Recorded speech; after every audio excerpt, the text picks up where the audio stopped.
Hey guys, welcome back to our channel. তো এখন হচ্ছে কি সকালবেলা আমি চলে এসেছি ঠাকুর ঘরে।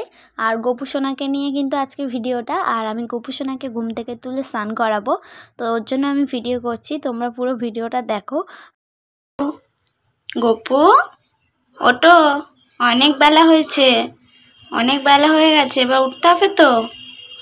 দিদি সবসময় ডিস্টার্ব করে না গোপু সোনাকে।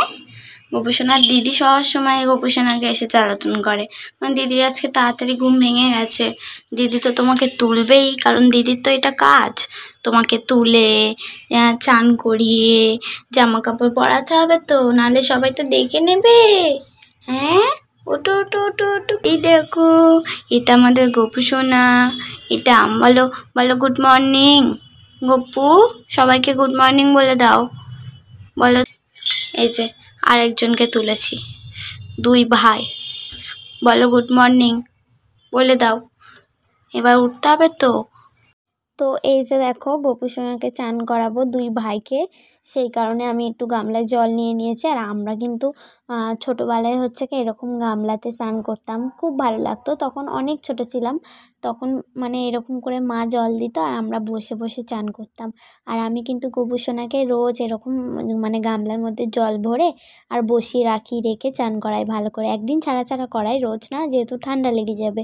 আর গোপু সোনা তো একদমই শীতকালে চান করতে চায় না, খুবই দুষ্টুমি করে, তাও আমি জোর করে করে চান করিয়ে দিই গোপু সোনাকে। তোমাদের কাদের কাদের কাছে গোপু সোনা আছে আমাকে অবশ্যই কিন্তু জানিও।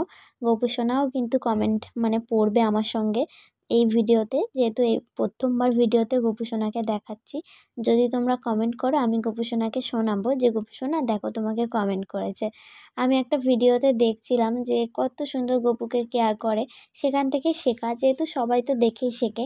আমি ঠাকুর বিষয়ে কিভাবে যত্ন করতে হয়, কিভাবে কি করতে হয়। আর গোপু নিরামিষ খায় না, মানে সরি আমিষ খায় না, নিরামিষ খায়, এসব কিছু কিন্তু আমি শিখেছি। এখন তো সব কিছুতেই ভিডিওর যুগ, আমি সব কিছুভাবেই শিখেছি বাড়ির লোকের কাছ থেকে, তোমাদের কাছ থেকে, সবার কাছ থেকেই আমার শেখা। এই যে দেখো স্নান করানো হয়ে গেছে, গোপু সোনাকে হচ্ছে কি গা মুছিয়ে দিচ্ছি। আর এই যে আরেকজনকে কিন্তু মোছানো হয়নি, ওইভাবেই বসে আছে। আর আমি হচ্ছে কি গোপু সোনাকে এখন জামা কাপড় পরাবো। আর গোপু সোনা হচ্ছে কি মানে ওর বাসিটা হচ্ছে কি মেন, ওর বাসিটা চাই, ও যখন ঘুমায়, তোমরা তো দেখলে ওর বিছানাটা, ওই বিছানাতে ও ঘুমায়, ওই বিছানার মধ্যেই কিন্তু ওর পাশে বাঁশিটা দিয়ে দিতে হয়, যেহেতু ও খুবই ভালোবাসে, না হলে কিন্তু ও রাগ করে।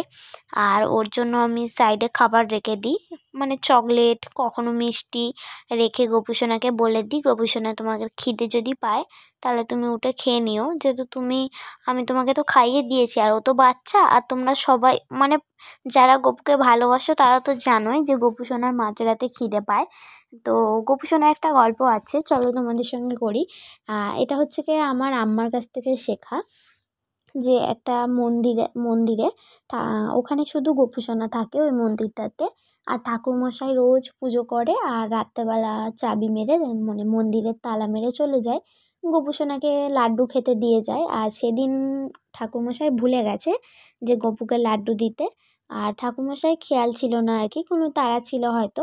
এটা কিন্তু সত্যি ঘটনা, তোমরা জেনে থাকলে এই গল্পটা তোমরা কিন্তু মানে এই সত্যি ঘটনাটা তোমরা জানলে অবশ্যই বলো।